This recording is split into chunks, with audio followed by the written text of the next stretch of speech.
good. How are you? Hello guys. आना जी, firstly a big congratulate.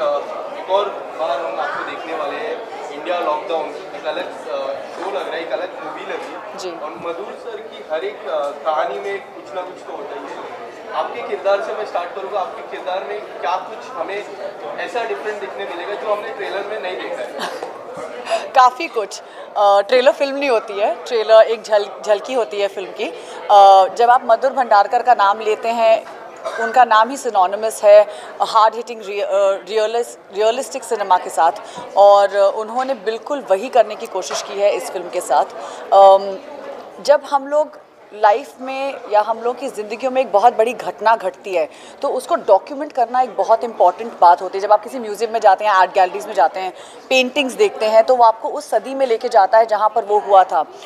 जैसे मान लीजिए अगर आप कभी जापान गए हों और आपने हिरोशिमा या नागासाकी गए हों, तो आप लोग ने वहाँ पर एक म्यूज़ियम है जहाँ पर सारी चीज़ें बरकरार हैं, ये याद दिलाने के लिए कि जब एटॉमिक बॉम्बिंग हुई थी तो सिटीजन्स पे क्या गुजरी थी, या उस सदी में उस देश पर क्या गुजरी थी। तो मुझे लगता है कि एक डॉक्यूमेंटेशन एक बहुत इम्पॉर्टेंट हिस्सा होता है एक सदी को याद करने का। इंडिया लॉकडाउन मधुर सर की वही कोशिश है जहाँ पर हम लोग ये याद रखें कि collectively as a human race हम लोगों ने क्या फेस किया। मेरे कैरेक्टर मैं एक कमर्शियल पायलट का किरदार निभा रही हूँ, और बिल्कुल हर उस लड़की की तरह जो अपना होम टाउन छोड़कर बम्बई, दिल्ली, बेंगलोर, हैदराबाद ऐसे बड़े बड़े शहरों में जब हम लोग आके रहते हैं अपने घरों को छोड़कर, तो हम लोग कमाने आते हैं। हम एक ऐसी ज़िंदगी जीने लगते हैं जो एक बहुत ही फियर्सली इंडिपेंडेंट इंडिविजुअल की होती है, और मैं बिल्कुल उस तरह की एक ऐसी लड़की हूँ जो एक इंडिविजुअल लाइफ जी रही है। बहुत ही हाई फ्लाइंग, बहुत ही लग्जूरियस जॉब है, लेकिन उसको कभी ऐसा नहीं लगा कि वो अकेली है जब तक लॉकडाउन नहीं होता है। और जब लॉकडाउन पड़ता है तो उसको कैसा अकेलापन महसूस होता है, और ये बहुत इंपॉर्टेंट कॉन्वर्सेशन बन गई थी। आई रिमेंबर जब हम लोग ने लॉकडाउन झेला था सब लोगों ने, मुझे याद है कि काफ़ी जर्नलिस्ट मुझसे रोज़ बात करते थे और मुझसे बोलते थे कि वो लोग बम्बई में अटके हुए हैं, अपनी फैमिलीज़ तक नहीं पहुँच पा रहे हैं, और एक लोनलीनेस की लाइफ जीना एक बहुत ही एक इम्पॉर्टेंट कॉन्वर्सेशन बन गई थी कि आप लोगों के साथ रहकर भी लोनली रह सकते हैं। सो आई थिंक वो एक बहुत प्यारी तरीके से उन्होंने दर्शकों तक पहुंचाने की कोशिश की है मेरी कहानी के ज़रिए, और आई होप कि सबको वो फीलिंग महसूस हो जो मून को महसूस हुई। एंड आई एम श्योर ये बहुत ही रिलेटेबल कैरेक्टर होने वाला है। मुझे लगता है कि कोई भी घर पे बैठ के देखेगा और बोलेगा कि हाँ, मुझे ये महसूस हुआ। So I think that's a very relatable factor in the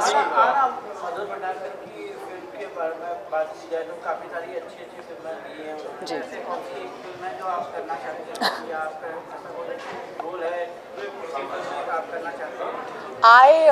खैर चांदनी बार मेरी उनकी फेवरेट फिल्म है, बट मुझे फैशन बहुत ही ज़्यादा, I think was a very commercial film, और उसमें एक बहुत हार्ड हिटिंग रियलिटी दिखाई थी फैशन वर्ल्ड को लेकर। मुझे लगा कि फैशन वर्ल्ड को लेकर बहुत कम फिल्में बनी हैं और बहुत कम फिल्म मेकर्स हैं जो ऐसी फिल्म दर्शकों तक पहुंचा पाए हैं। आई लव्ड फैशन, वो मेरी पर्सनल फेवरेट फिल्म है। उसमें बहुत एक्ट्रेसेस को काम करने का मौका मिला और बहुत ही कमाल की फिल्म थी विद ग्रेट म्यूज़िक। तो आई थिंक उनको रियलिस्टिक सिनेमा और एक रियल और एक कमर्शियल सिनेमा का जो एक संगम होता है मधुर भंडारकर को, वो करना बहुत अच्छी तरह से आता है। And I would love to, अगर मान लीजिए कभी ऐसी फिल्म फ्यूचर में बने, I love to be a part of that. आना जी, एक आखिरी सवाल शुरुआत में आपकी आश्रम आई, आश्रम इंडिया लॉकडाउन, अच्छा, सलाम वेंकी, क्या लगता है 2022 एंड ऑफ द 2022 ये आपका साल होगा? बिल्कुल 2022 बिल्कुल धमाका करके जाने वाला है। दो बहुत ही अच्छी फिल्में, दो बहुत ही अलग फिल्में, दो बहुत ही अलग फिल्म मेकर्स, लेकिन दोनों बहुत ही फेमिनिस्ट।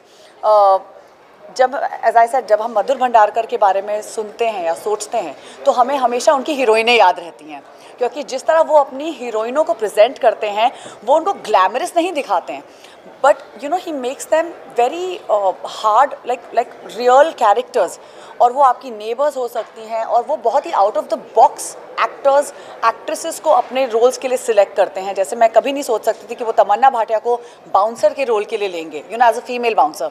और बहुत कम फिल्म मेकर्स हैं इंडिया में जो औरतों को लेकर बहुत हट के सोचते हैं, and I think Madhur sir is just one of them. The same thing with Revathi ma'am, absolute feminist, बहुत ही प्यारी इंसान है, और मैं बहुत शुक्रगुजार हूँ कि मुझे इतने प्यारे दो डायरेक्टर्स को आज अपना दोस्त कहने का मौका मिलता है, क्योंकि मुझे लगता है कि ये वो डायरेक्टर्स हैं जो उनको आप कॉल करके उनसे आप घंटों बात कर सकते हैं और वो आपको इतनी सारी चीज़ें बता सकते हैं। And you know, somebody who is not from the world of cinema, it's very important to have these kind of directors backing you and supporting you. Thank you so much. Thank you so much. आने वाला शुभ साल आपका ही हो। बिल्कुल, सारे साल हमारे हो। Thank you.